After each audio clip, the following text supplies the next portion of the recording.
to Inspiring Heartfelt Conversations, which is hosted by In Autumn's COCOON Education. This is a series of conversations with noted professionals in end-of-life care. My name is Barbara Morningstar. Today, we're going to talk about diversity, to honor the uniqueness of each of us, and to help support individuals with that unique tapestry and celebration of life as they come to end of life. Seems even more appropriate now, even though through history we've had conflicts with our differences, but even with all that's happening in the news right now, I wanted to focus on this with my guest because really death is a leveler. We're all born, we attempt to love or be loved, and then we die. And it brings us to the heart and the shared humanity of who we are in our life experience too. So today's guest is someone I've known a long time. We've worked together and known each other for about 16 years. I was the program director for a hospice society in the community she works. And so we worked together for close to 13 years at the time, but we've known each other and are special friends, I think, and colleagues. So I'd like to welcome Dr. Shikha Minhas. She's a palliative physician, and she's the co-medical lead for the Palliative Complex Care Unit at Surrey Memorial Hospital, which is just outside of Vancouver in British Columbia. It's hard to summarize this woman. She's amazing, and I have incredible respect for her. You know, when I was looking at her bio, it's pages of beautiful things that you've done in the community around end-of-life care. You were also the medical director in the past of Queen's Park Hospice, a 10-bed facility, which was Surrey Hospice Residence. And then we transitioned to a 20-bed hospice residence, Laurel Place, in which you worked with the patients and the staff, along with working with UBC, the medical program at UBC for up-and-coming palliative doctors, and you mentor residents. There's so much. So welcome, Shikha. I'm so glad to have you here today. I'm excited we get to do this together. Thank you. But there's one thing I want to say, just even your background alone has you come to this conversation with a rich life tapestry. You were born in India, and then your family moved and lived in the UK, and then you moved to Canada. So in your bio, you said, and I think this is beautiful, you've grown up and lived in 3 continents, studied and worked in 4 provinces. But I love this last line. You say, but I'm still prairie proud, having my formative years, post-secondary education and medical education in Saskatchewan, which is a prairie town in Canada. And this line really jumped out at me, and it's where I want to start. You said, Saskatchewan was the place that taught me about true diversity and honoring it. So why Saskatchewan? What happened in those foundational years for you there around the whole experience of diversity? Yeah, thanks, Barb. I think Saskatchewan, I grew up in a rural community in Saskatchewan, so Swift Current, about 18,000 southwest of the population of 18,000 in the southwest of Big. Metropolis, yes. And so coming from London directly, London, England, there's a marked and vast difference. So I think, when you are a very, very visible minority in a sea of uniformity, you actually start to learn a lot. And I think my parents are honestly the biggest proponents of maintaining our culture while growing up and adopting different sort of values, but always keeping a consistency of what home is, where home is, and core sort of values. So I think Saskatchewan, it's interesting as a province, obviously, very, very remote, rural, large populations, only in 2 big urban centers in Saskatchewan and Regina.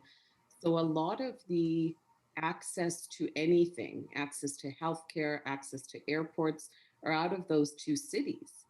So anything that you, and post-secondary education, a lot of training institutes, you're going to one of those two centers for what you need. And I think Swift Current in particular, it actually was this amazing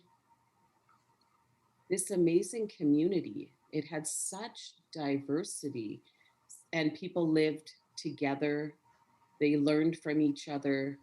They respected and actually valued each other's differences, but there was a commonality. And so I think now diversity has become this catch sort of slogan: diversity, inclusivity, and everybody's striving for it. But honestly, they should have looked at the prairies a long time ago, because they had it. They knew exactly what to do. And I think, so there's probably our largest populations there, I mean, in terms of diversity. So Chinese immigrants, Indian immigrants, Greek immigrants, a Mm. large community of Ukrainian ancestry, large Mennonite communities, Hutterite communities, but predominantly, non sort of people that didn't look like us. Mm. So maintaining your sense of self, I think in that kind of an environment, and knowing who you were, that came from home. But it all, So when you say home, like your parents yeah, brought you back to home, what do you mean by home?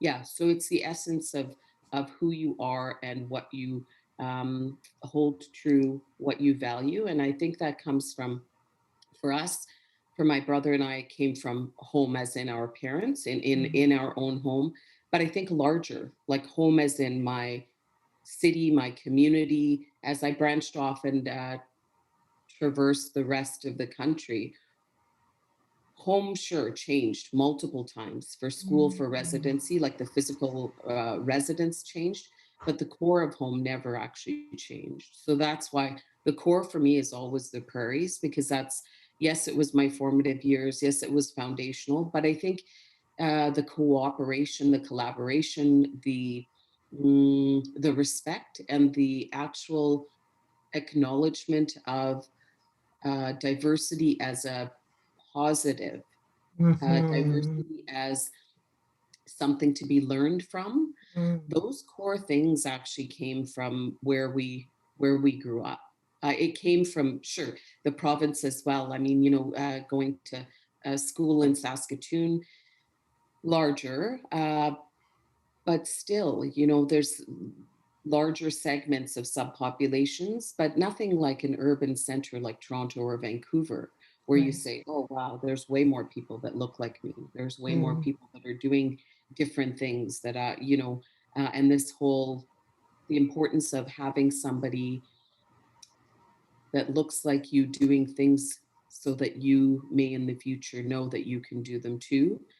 That whole sense, I think, came from my parents, who Mm. were strong proponents, Mm. and formulated a really strong sense of self, both by their presence, but their conversations, their encouragement, and just their steadfastness that they were going to raise kids in a very kind of visibly white farming community that maintained attachments and knowledge of their culture, because it was important to do so.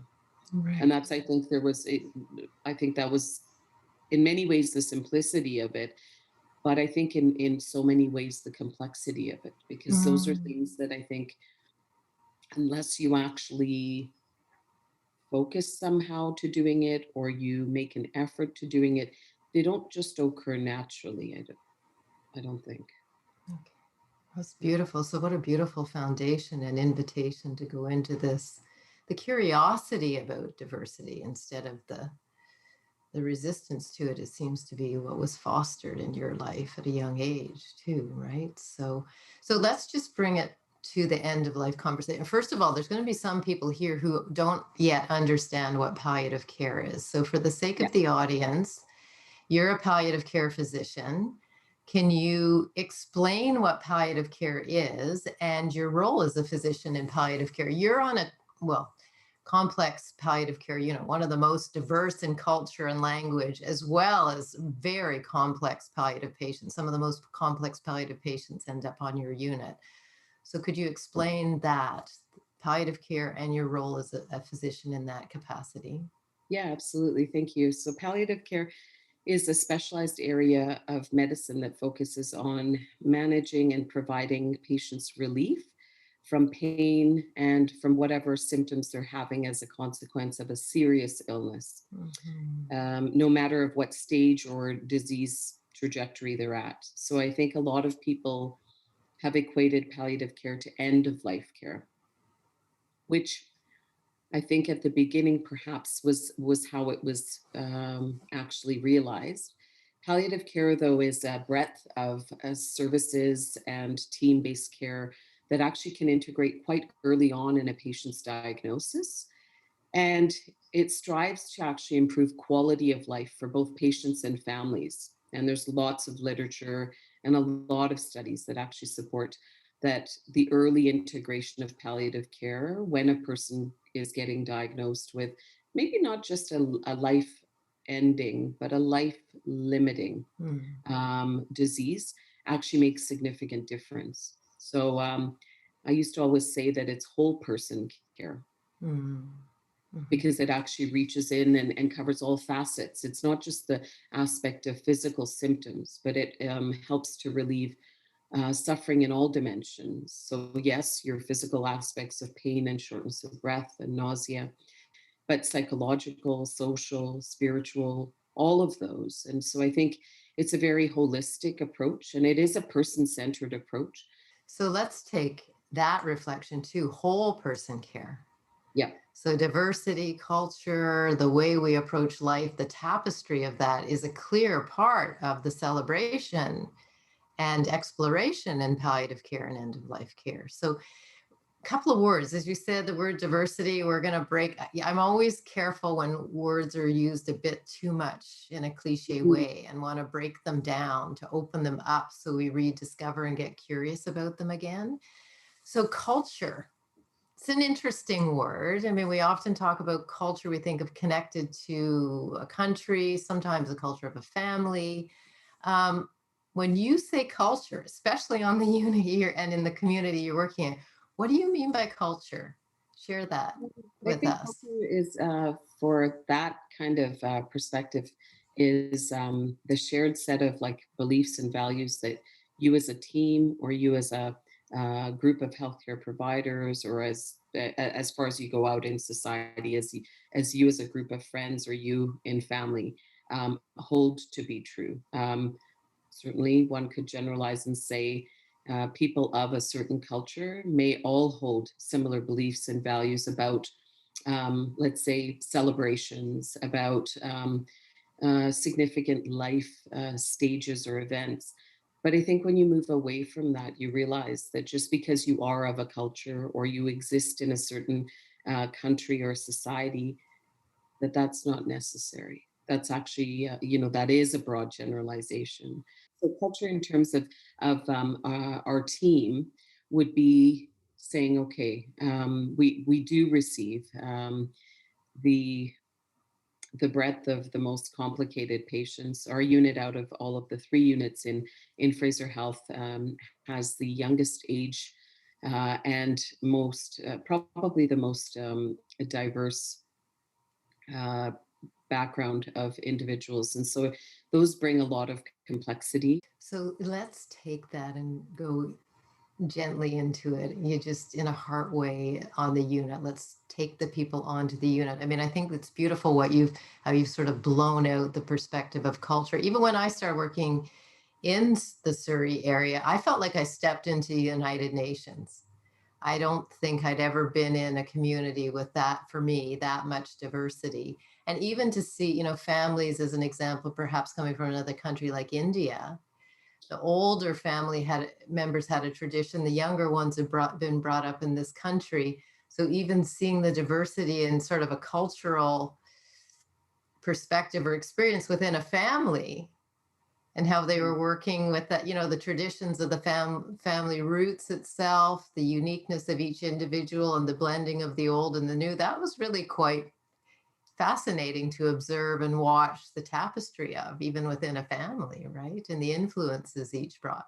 But so diversity, let's bring it back to diversity. And we talk about culture, we talk about religion, we've touched in on age and sexuality, but let's go back, let's go to religion, because this unit is fascinating. and and I find it fascinating. I just learned so much from so many different people while in that, in the midst of this. It was beautiful. And so sometimes people have obviously a vastly different religious or spiritual belief, or no belief, atheist or agnostic. So how do you traverse that? So when you enter into a patient or family's life, when they're of a different religious or cultural background, and you're walking in that room for the first time, how do you align with them? How do you hold respect and enter into the conversation when it's different to yours? Yeah, thank you. I think it's interesting because in Saskatchewan, everything was different than mine, Mm, and so you learn to enter any kind of conversation with an invitation. mm, So it's an asking, an opportunity to say, you know, is now a good time where we could sit and talk about a few things. I understand you came in for, and you list off a few of the symptoms perhaps that brought a patient in, and then patients will give you the opportunity, and within that conversation and assessment and all of the rest, I think it opens up larger conversations. So I think my first approach is always asking for permission to mm, enter a conversation with a patient and family.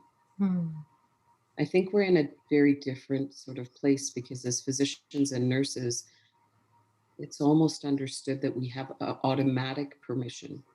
That's not mm, always the case, though. mm, So I think asking and allowing for the opportunity to be invited in is the start of that. And so I think, and our unit is very, very diverse. On any given day, all of our 10 rooms may look vastly different.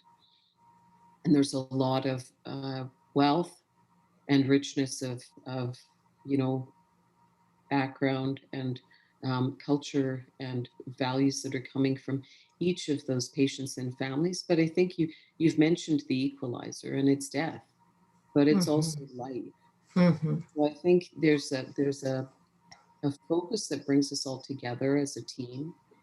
There's a focus of this patient's needing our, well, patient and family actually need our help and assistance. And the sooner we're able to help rectify these symptoms that they're having, or this interval of suffering, will that allow them to rejoin and do or be with the people that they need to be with? So, our unit actually, I think the focus is originally meant to be a short stay unit that helps optimize patients to getting towards a goal. So, treatment, continuing of things, um, getting back home. There's always something that a patient would like to be able to do, and they're not actually able to do. So, then that's another commonality.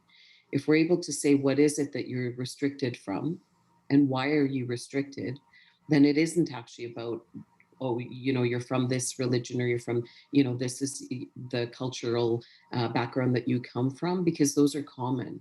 So I think the improvement of quality of life is an equalizer or a want, perhaps. Um, the focus towards improving symptoms, and then death, yes. So, the big elephant in the room always. let's come back to a pivotal part of how we exchange with people, and that is language. I was born in Montreal and grew up in a province where language is kind of an interesting dynamic, and actually was in the province at a time when I was younger, just preteen years, where there was conflict and sort of militant political things happening between the French and the English. And I think as I was thinking of the language part, I thought about, through the mouth of babes or the eyes of children. I remember thinking as a child, wow, like people are dying over a language. And I know it was bigger than that, like what the person was standing for, but through the innocence of a child, the conflict around language. So as I got into preparing the question for this, I thought, the interesting part about this, again, we're in a unique situation where death is the leveler. And when they've done studies, of course, communication, words are only a small part of how we communicate. So can you have a beautiful story about a man who spoke a different language, and the other is Arabic.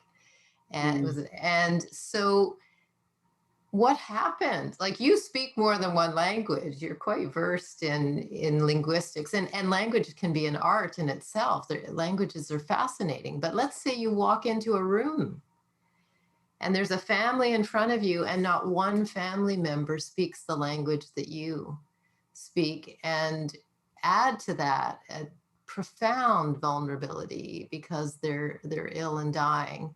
How do you bridge with that? I mean, how do you connect with someone who, before other services, how do you bridge to a situation where you can't speak the language with a person at a vulnerable Yeah, time? thank you. I think it can be when we talk of isolation and distance and uh, the inability to communicate uh, for patients, for really anyone, would be impeccably and incredibly difficult. And I remember a case where we had a young Turkish patient who was 24, Mm. and he had been through many different departments in the hospital and had been flagged as, I guess, depressed and non-engaging. And we knew that he spoke Turkish, so the simplicity of booking an interpreter, he engaged. He engaged for 3 hours because somebody took the time to actually allow Mm. him the tools with which to actually communicate.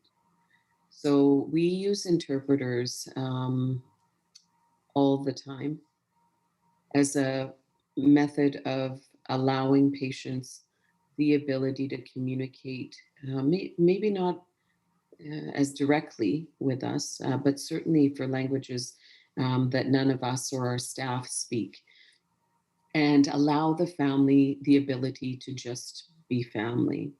I think there's an extreme burden placed on a loved one when they have to Mm. actually um, try and just be the interpreter, because then they're very apt to continue to add on the things that they already know.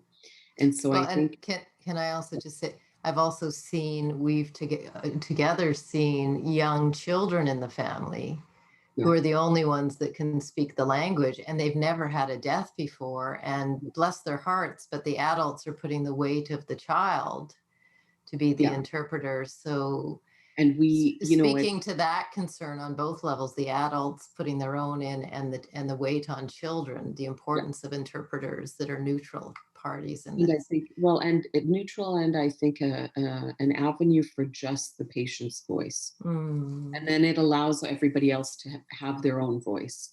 Whereas I think if you're using a family member, my goodness, if you're using a child, how traumatic for this 10, 12-year-old child. And it does occur often. It doesn't occur on our unit. It doesn't occur on our service because we want to allow for those dimensions of care and the expression of a person's own voice to come through. Mhm. And I think as best intentioned as family will be, you won't get the actual entirety of the translation. And I think then that's a disservice to the patient, actually. Mhm. And so going back to this young Turkish gentleman, he wasn't depressed, and he had every ability to engage, Mm. and then he thrived. He thrived on the unit because that was the first time in 3 weeks that he'd had an opportunity to actually speak. In the simplicity of bringing an interpreter in to honor him. Yeah. Right. And I think we're fortunate. I have fluency in at least, well, I like to say 3.5 languages, but I do have fluency in about maybe 4.5. French was my half, and I've let that go a bit. So, um, and we do have other staff, a few staff that we're fortunate that have some fluency in a few other languages, which does make it a lot easier so that we're able to utilize them. But yeah, even the simplest thing of getting an interpreter, or for patients that are nonverbal, having a communication board or an Mhm. iPad, or a message board. I mean, these things are actually intuitive to us. They occurred just by virtue of, I guess, I don't know, they occur very naturally. It is always surprising and shocking to me that they don't occur naturally to other people. Mm. And you will often see patients that are either in pain or having symptoms, and teams saying, oh, they're just depressed and they're refusing care, they're refusing medications. And you're like, okay, I don't understand this. And so it's again the opportunity to be invited into a conversation, but you never gave that person tools to have a conversation, right? So just So it's being not a honoring of that invitation to begin with, right? Yeah. So it's a monologue, like, I guess, because Mm. you're not, there's nobody participating except for the one person.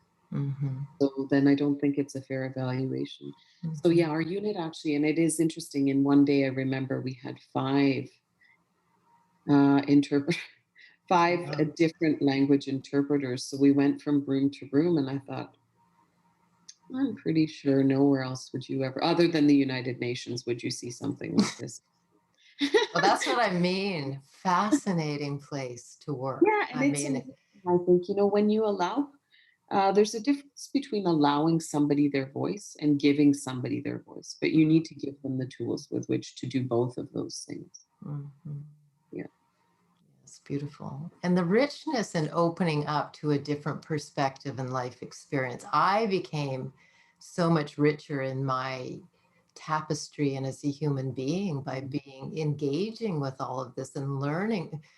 I haven't traveled as much as you have, but I felt like I didn't need to after being here because we talked about this before we did the interview. When you travel to different countries, you're a tourist, you kind of get a taste of it. When you come onto a unit and all these different people from different religions and cultures are at their most vulnerable time and you're being given the blessing of being invited in, wow, the learning and the privilege is rich. I mean, it's beautiful. It's often actually quite, I mean, it is very humbling, and it is really quite remarkable, the gift of time in Mm. both dimensions, the Mhm. gift that patients give us and the gift hopefully that we are able to give them of time. I think you alluded to one patient that we had spoken about before, who was a young Arabic gentleman who spoke a little bit of English, but I think as patients get sick and they're experiencing difficult symptoms, it's not uncommon for them to go back to their language of origin because it is easier, and their communication is easier in their primary language. And so that's what he had started to do. He understood some social aspects of English, but not the depth of medical kind of explanations. And so we had an interpreter a few times, and then he actually wanted his wife to interpret. And so this is a couple in their early to mid 40s Mm. who had come to Canada and had been here for about 10 years. He was a engineer by training, but obviously came to Canada and would had to have retrained and a lot of things. And so he worked at one of the stores, and he enjoyed it. He really did. But they came from a life of I guess material luxury and wealth before, and that was taken away. They were in a war-torn country where their house Mm. was bombed, and the houses of many of their relatives. He came, and his wife and three children lived together in a small two-bedroom rented apartment. They had no vehicle for the first 5 years of being here. His wife didn't actually drive. Sorry, yeah, she didn't drive until he was in hospital, and then just out of necessity, had to start learning and take lessons. And so, a lot of losses and a lot of things that had changed immensely, and actually very, very quickly for this family. Um, but he he was the most gracious man. He was so vibrant, and his disease, unfortunately, had caused him a lot of pain. And Mm. so he had a lot of disease in the spine that had caused overwhelming pain. And so we had been able to help stabilize things by doing a series of tests and uh, stabilize his spine. And then we were having a conversation and talking about getting set up to go home. And this is the part I think that you'll remember from what I had sent you. And the conversation was fully in Arabic, and his eyes were, every time I came in the room, his eyes were so vibrant.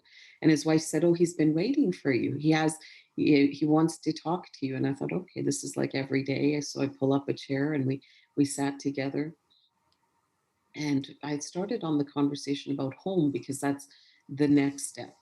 Mm. Now that your symptoms are stabilized, now the next step, because this is what they'd asked for.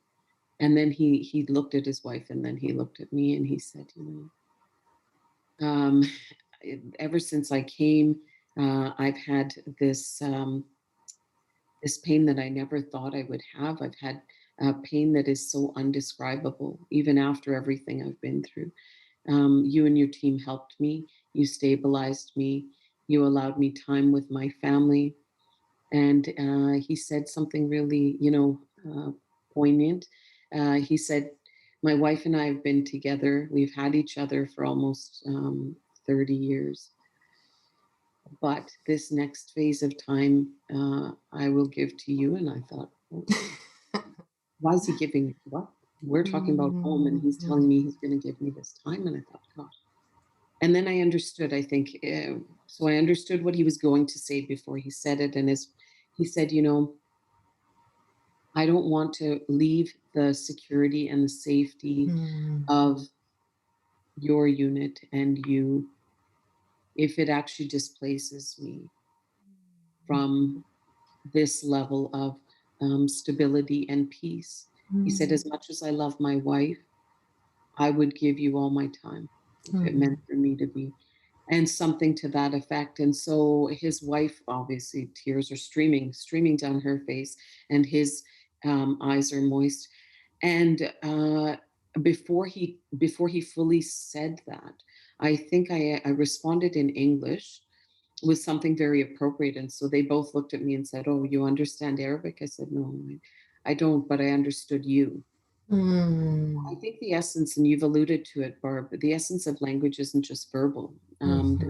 There's all dimensions of nonverbal language, from where we actually sort of place our hand on a patient and ask them for the ability to be able to touch or hold them, to the verbal sort of aspect of language, to the way we enter a room, and to the way we Mhm. actually sit and be present with people. And so I think those dimensions of communication, those actually don't, those stay very, very similar Well, across culture.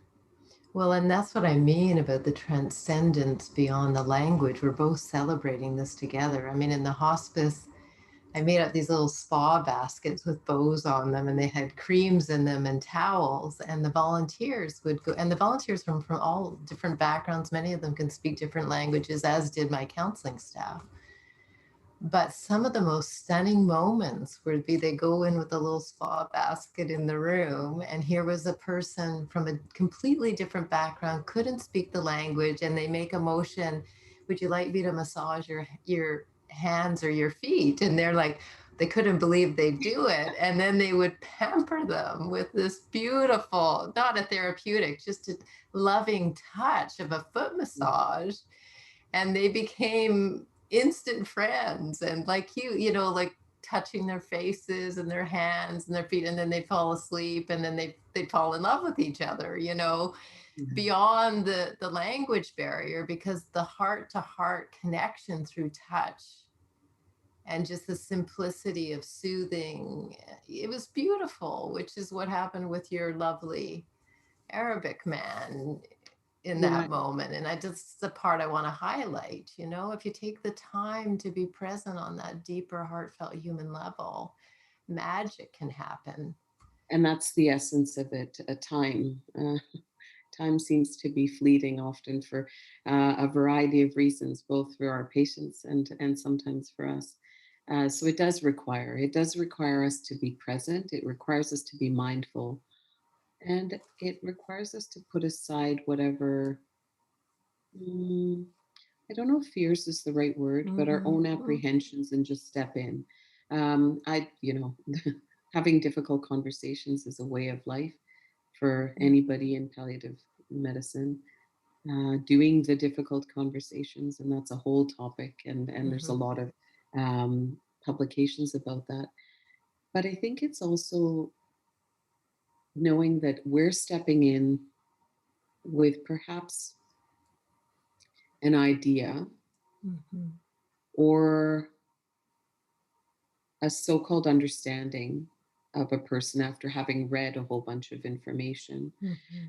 But I think putting that aside, using it when we need it, but putting it aside for a minute so that we allow the person's voice to come through. I think Mm-hmm. that's honestly the biggest thing.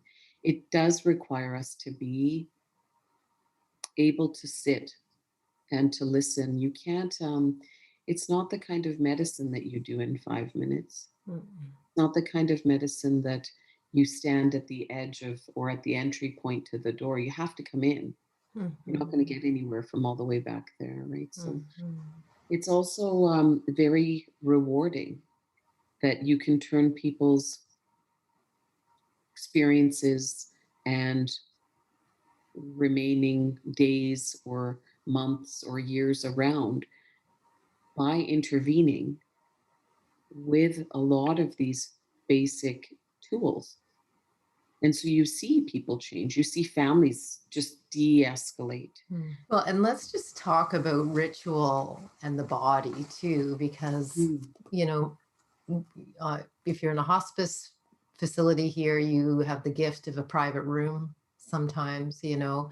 On the palliative unit, where in our community, the one you work on, it can have two beds, it can have one bed, but often, you know, so what do you do if you have, and we're talking pre-COVID, we are going to talk about COVID and the creativity, as I said at the end, but in one bed, you have a quiet, very private, introspective family trying to do it a certain way. And in the other bed, you've got a tradition of 30 people, which we've seen on that unit. There's oh, a God. big Sikh South Asian Yeah. element to that, and people come like they're spilling out of the room pre-COVID, as I said.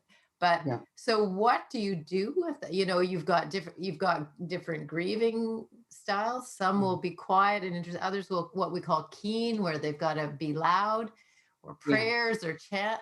So how do you handle a situation where in the same room the diversity in culture and religion and grieving styles is like, wow, like right there, and you've got to accommodate both.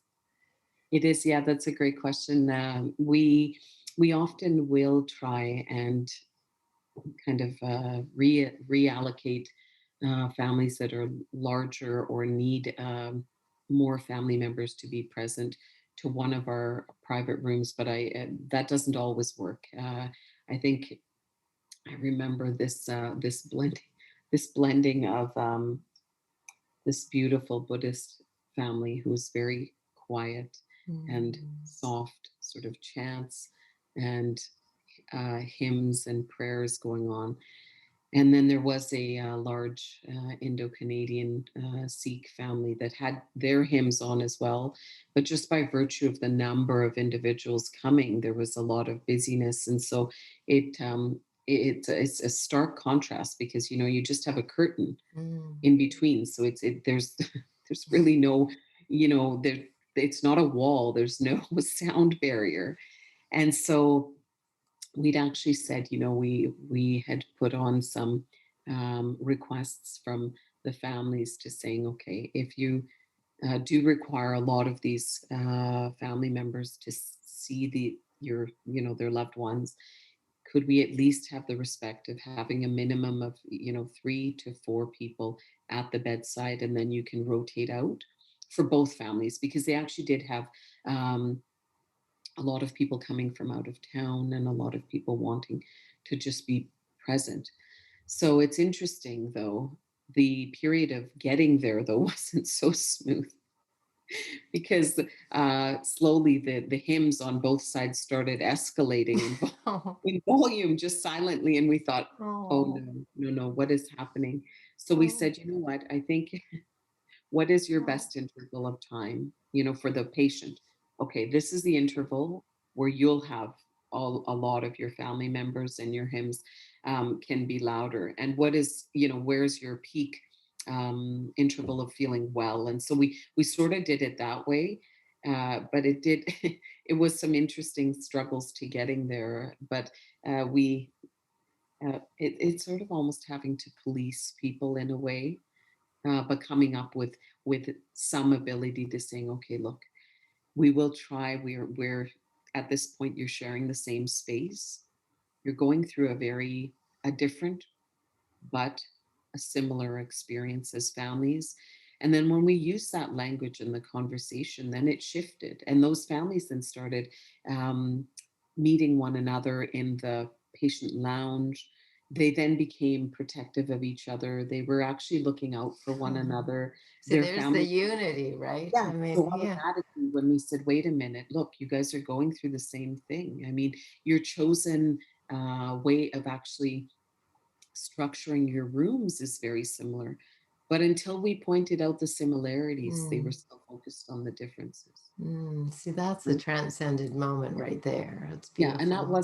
that wasn't, it had nothing to do with language, and it didn't have anything to do with, you know, but it was just about the ability to see, it's the ability to see the perspective of another, Mm, even while you're going through the same experience, recognizing that your experiences will be different, that maybe your time frames will be different, but the end point, you know, that both of their loved ones were going to be dying, mhm.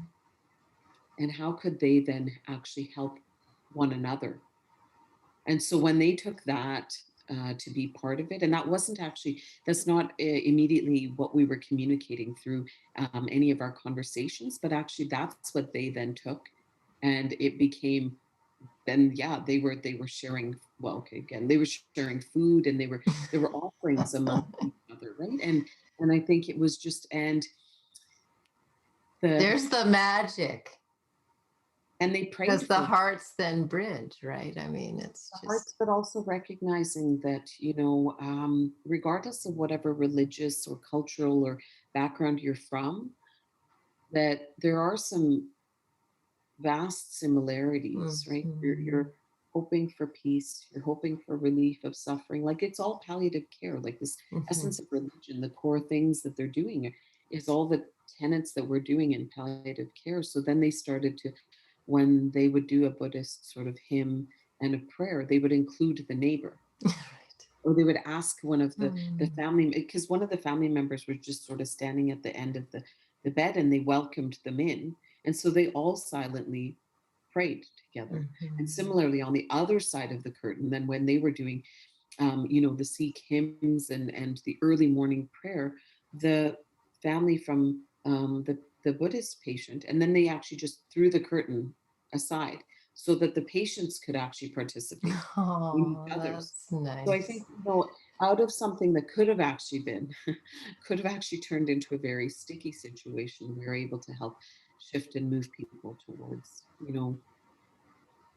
some similar and shared experience. And they actually, they were able to open and respect one another Well, and see, and that's the each other. beauty. And I think Oh, too, I just in honoring you and your team, the goal in whole person care is to honor all the dimensions. And when you hold that, even when there's a difference, with a true intent and a curious and open heart, as you say, an invitation into something different, but you're holding it with respect, that's when some, yeah. yeah, the magic in the connection can happen, right? I And do want to talk a little bit about the body, and then we'll go. We've talked about grieving styles and different age and sexuality, just celebrating the differences and trying to hear the truth of the heart of the person in front of you away from defined um, ideas, right? Beyond that, transcending them. But the body's an interesting thing too. I mean, some people want to be around the body at end of mm, life, others it's too hard. I didn't know. And again, Buddhist traditions are different. yeah, One of my hospice trainings, I had a young teenage girl whose family came from Tibet.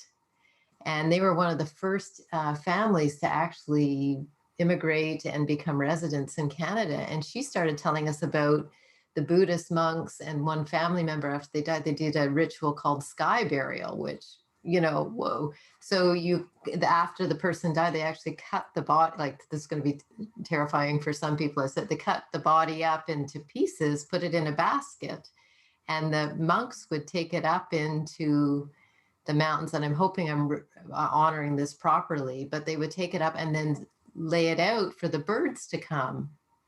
And so there's this organic ritual around the body that was very different to some of the Buddhist traditions we've witnessed here, but it was quite profound. And I was kind of, but she was brought up with that, and it was honoring nature and the cycle of life. But I know the first time I was around a Buddhist family, and keeping the room calm and quiet, and there was a whole ritual which I didn't know about, where you're not allowed to touch the body. yeah. So can you share an accommodation of that, which just shows the uniqueness and honoring a Yeah. belief of the patient and the loved ones? So we always actually will ask the patient and family members. Again, never assuming, because you Mm-hmm. are of a culture that would be the way that you you would want it. We had a family who had a husband and wife from two different religions. Mm. Um, One came from a Muslim background, and one was Christian, and they saw things very differently, and how the process should be at the end of life. And so we didn't want to make any assumptions. We just asked permission to understand what it was that they would need from us.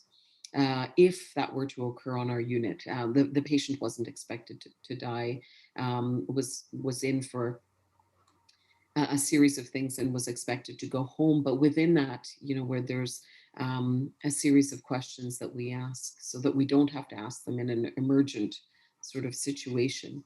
And so it's interesting, because they had never really spoken about it amongst themselves. And the husband said, "Of course, I'd want to be having, a Muslim burial." And the wife was like, "Of course. What does that mean?" There- There's no, of course. We've never really. So it led to a conversation for themselves.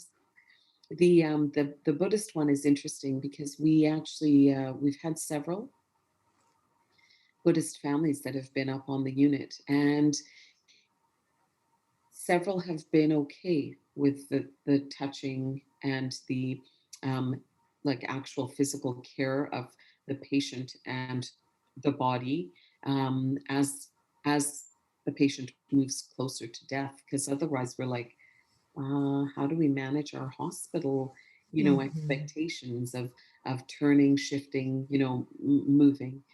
I think though their request and want from us was the quietness, to have the hymns, and then they wanted to have, as part of their prayers, incense. And so we were able to do that because there's pre-COVID, there was no restrictions on doing those things, and so we were able to honor that. And there was this beautiful Tibetan family that actually each day would invite whoever had wanted into their prayer and into their chants. And so we would usually come in for about the last 5 to 10 minutes, and they would use the Tibetan prayer bowl, and uh, they had the prayer beads, and really remarkable. A brother and the wife of the patient would lead this very soothing, very calming prayer, dim sort of lights, and the patient would relax. The patient's face would just this serenity.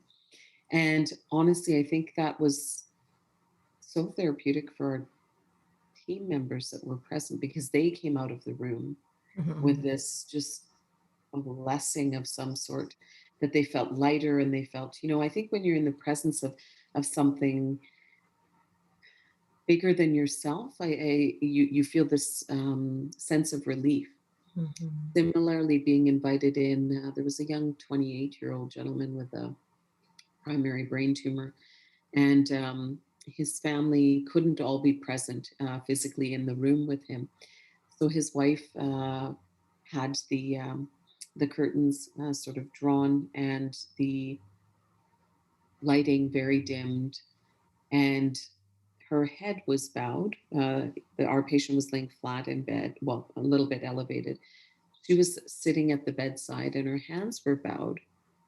And initially, I wasn't sure, because I had knocked, and I thought she said, "Come in." So I entered, and then the room was all set up, and I thought, oh, is she sleeping? Mm. And she actually was in prayer, but she had headphones in, so she didn't realize I was there. She had the one phone attached to her, and the family was leading a prayer circle. So there's 15 family members on the phone doing this reading and this prayer circle, and they were doing hymns and reading from the Bible. It was so beautiful. And the patient, so she had one phone on speaker for the patient. And so I stood probably for 15 minutes in this very, very dim lit room. And then she realized I was there. And I said, she motioned for me to come. And I said, no, no, you finish. You just go ahead. And she said, oh, no, this will be going on all day. So Mm. they had actually mobilized a series of probably 40 family members from all over the United States, from Europe, and the couple's church locally, um, and volunteers to keep a continual 48-hour prayer session going for him. And Wow. it was so, and it was so neat to see, because our team still sort of gently meandered in and out of the room. We very quietly and without really much disrupt continued to provide care for the patient, for the wife. She would sort of, step in and out of the immediate prayers, but they were always going on for our young patient. And so she wanted the last things that he would hear to be the voice of God, Mm. and from familiar maybe voices. So people that loved him, people that were significant in his life and couldn't be physically present. And this is obviously during COVID. And so it really remarkable to see all of this. And then from that room going into a room where we had this Christian Syrian couple, so the same religion, but the aspect of and the um, conveyance and the kind of way that they prayed, again, different but the same Mm, religion. And so it's mm, very, very, very neat to see all of these things. And, honestly, I think being allowed to be present to those, because those are very private and personal, mhm, moments. And when they occur in a hospital and they're occurring because they have to occur there, I think our team is always very respectful for the invitation to be there. mhm, Our presence shouldn't actually distract from the actual essence of what is necessary for the patient at that time. Our mhm. presence is secondary. Whatever else is going on in that room and in that moment is the primary piece for the patient. Right. It's Yeah, beautiful. yeah, So we're coming close to the end of the discussion. We can't not, especially with what's going on now, connection, family, ritual of gathering has clearly been imposed upon with COVID, which is not only challenging for the patient or the individual facing the end of their life in the family, but I've also know it's put an added stress on the staff themselves for because you're feeling the mm, weight of caring. And the hospice volunteers can't go on the units in the same way or in the hospices anymore, which often help to give a different sort of artful balance to some of what you were carrying too. So what do you do with that? I mean, my father died 6 months ago, and you were so I'm going to get emotional here, an amazing friend because he was away and it was complex. And another palliative doc that we both love. You were both phenomenal and gave us ideas for care and connection. But technology can help. But what have you done to work with the families as there's this challenge of the added separation with COVID? yeah. COVID, I think, has changed our processes. Certainly, whereas families were readily able to be present and provide the hands-on care, now most hospitals are restricted to just the same one person for a few hours a day. Our hospice settings can vary, and the rules may be the same, or they may be able to maximize it having two people. So, what we have done often for families and patients that are able to participate is that we've offered booking kind of group calls and group sort of just FaceTime sessions or Zoom sessions where they can just be with their family member, where they can actually just have an hour together. And so we've used that quite often. It probably more so as we've moved into the first 3 months of COVID, and then we're doing it a little bit more regularly. We book what's called a family meeting, where Right. we actually bring family members together and we actually talk. Those used to be just common sitting on our unit. So now it has to be more intentional because we're Mm-hmm. using technology. We will connect patients that can't sort of coordinate or aren't feeling well enough. We have either our iPads or phones where we can put them on speaker and just actually put the phone to the ear and let family members speak. Mm-hmm. Even if a person can't verbally communicate, then at least they can see or hear their loved one's breath and visibly be able to see them, because I think um, some of the COVID safety measures haven't allowed us to be able to obviously have people present. Well, We, and just on that, when my dad, you know this because we've talked about it, when my dad was imminently dying, I mean, I've seen people die before, so I'm comfortable with that labor of death and the process. But one of my sisters had to sit there by herself. There was only allowed one. My yeah, last sister rotated at the end, so she had me on Skype, and she had it faced to Dad, even though he wasn't conscious. And I got to speak to him, but it was twofold. I wanted to be there, and I sat with her on Skype for 2.5 hours doing a bedside vigil from across the country. It was so I could whisper in his ear a few last things and be present in his final birthing, if you will. But also, Yeah. I knew it was hard for my sister to sit alone. So it was to be support to her, right?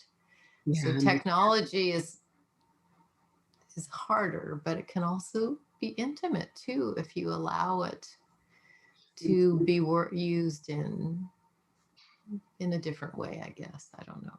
yeah, I think we've had to create these patterns. I think sometimes technology feels invasive. It feels artificial, and we've had to get rid of that idea because we recognized very quickly that this was going to occur for a really long time. And so how would we be able to keep the connections? And we've allowed space for families to have, let's say, a 2 hour block for someone from Toronto, just to have that 2 hours alone, if that's what they needed, or a series of blocks like that. We have advocated for family members to be able to be present, immediate family, if we're able to have a large enough room where family members can be distanced, so that they're able to have the one visit, so that they're able to be present for the time of death or the process of dying, if that's something that a family would want to be part of. And so we Mhm. work with our site management and hospital management all the time. And it is a daily request, because obviously we want to be very, very mindful and adherent to the safety protocols that we're working within. But we also want to allow for families to be able to have that interval of connection, because the as much as technology is available, it doesn't replace the ability to be able to, Touch. to touch, to Mhm. feel, and just even to see, I think, Mhm. sometimes. And so for families that are present here, like in obviously the same kind of lower mainland area, or the same city, I was going to say, in Surrey, we've been able to have a few people present as the person is changing or becoming quite poor. We don't see as much of the actual I suppose, as much of the aspect of dying as obviously the hospices do. But whenever we're recognizing that a person has changed and that family is necessary and vital and needs to be present both for themselves and for the patient, yeah, we're very strong advocates of making that happen. Both are, like, all of our physicians, and I was going to say both physicians and the nursing staff, and actually, honestly, even our physiotherapists and occupational therapists, everybody's really working as a team to saying, okay, you know what, just the same as we're optimizing this person to go home, the one in the next bed can't be optimized, and things are really changing. What can we do to make this a more human experience for this family and this patient, and what do they need, but also what can we provide in the confines of what we're working within. And Right. there is quite a bit, actually, Right. that we've been able to do. And um, it's interesting. It's not the length of connection; it's the ability to connect. So, Exactly. yeah. So I'm just tell one last story, and then I want to ask a final question of you. And I think I've shared. I know in my book, Honoring the Mystery, I share this story, and it's about a volunteer who we won't say her name just to respect, but she's a gracious. Her background was Sikh and South Asian, even though beyond that she was on her own spiritual journey. I think she would consider herself more spiritual. Mm. And she was preparing to go on to her shift as a hospice volunteer. It was the Easter weekend, and she did her own meditation. And in her own meditation or her practice, she asked to be in service.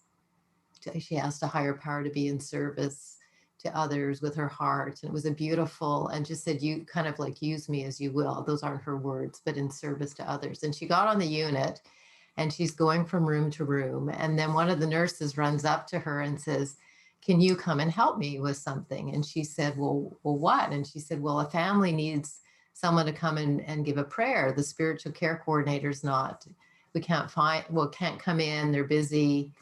It was the Easter weekend. This was a Christian family and she's from a different background and she's invited to say a prayer. And she's like, well, I don't know. I'm not of the same faith. Have you told them that? She goes, oh, the nurse is like, we've told them, it's you, come. And she's like, what? So she comes out and there's these monstrous men, big guys. And she's this tiny little dainty thing. And she's, and then they saying, well, so the patient was palliative and terminal and vulnerable and weak and about to go to do a surgical procedure, which was a bit tenuous, but important. I made a decision and they wanted a final blessing of a prayer before she went.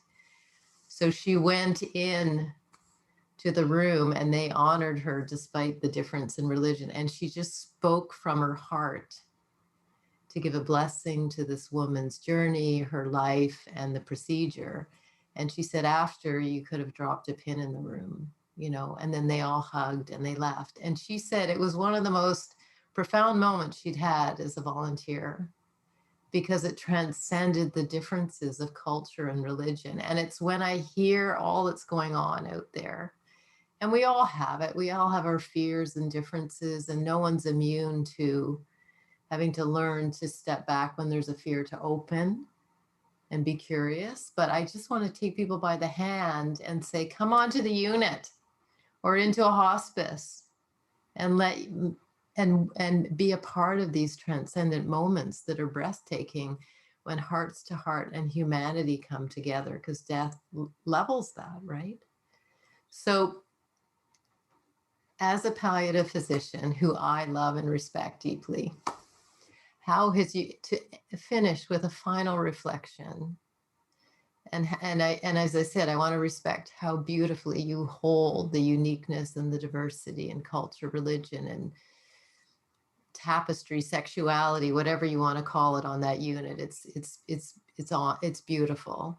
How has your heart been changed by this work and what you do and experience each day? Yeah, that's a good question. How has it been changed? I think my heart expands every day. Mm.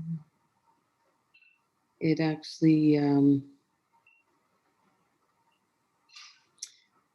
think when you work in such a vital and amazing sort of area of medicine, you get to actually experience and connect with people in a very different way, often at times of sheer and utter crisis. Crisis because their symptoms are out of control, crisis because if things don't get sorted, they can't continue treatment, crisis because they might be dying, crisis because their families have, there's just all of this.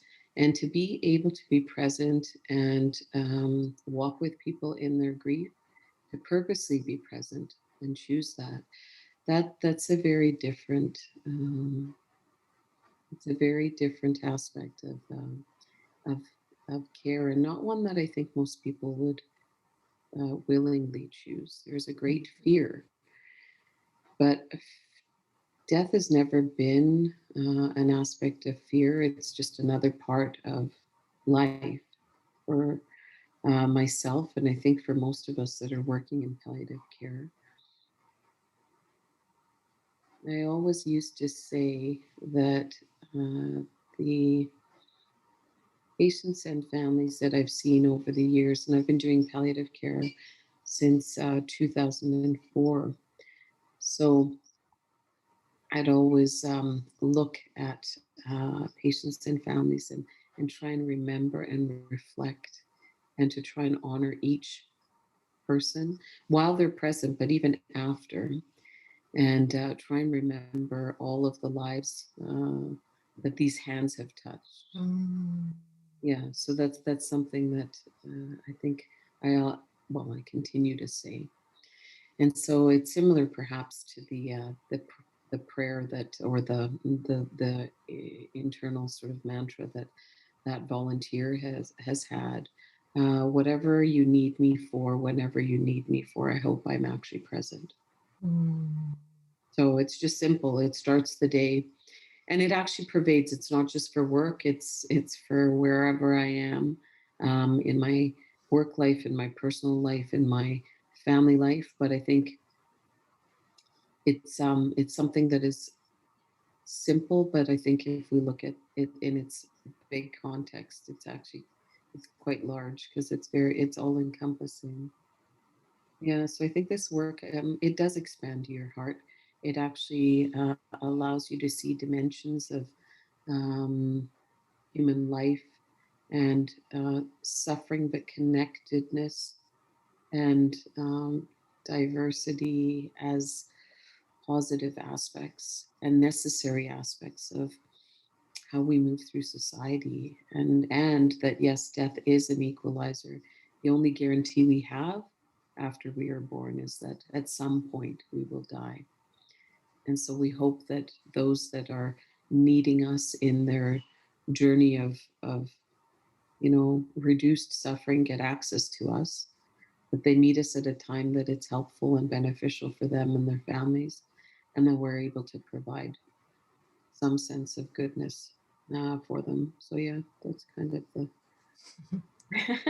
Thank you so much. I have yeah. so much, I've said it already before, I say it again. I have so much respect for you. And you haven't written a book yet, but she has shared stories that she's written and they are breathtaking. So I'm really trying to support her to get those stories together to Thank share you. with others because they're rich in respect and love and wisdom. And I really do feel that it would help so many people. But thank you, Shikha, Dr. Minhas, my Yeah, no, friend. I love you for taking the time to have this conversation today because I truly think it's important and timely and of great value so we can each see each other beyond the differences, heart to heart and human to human. Thank you yeah, so much. thank you.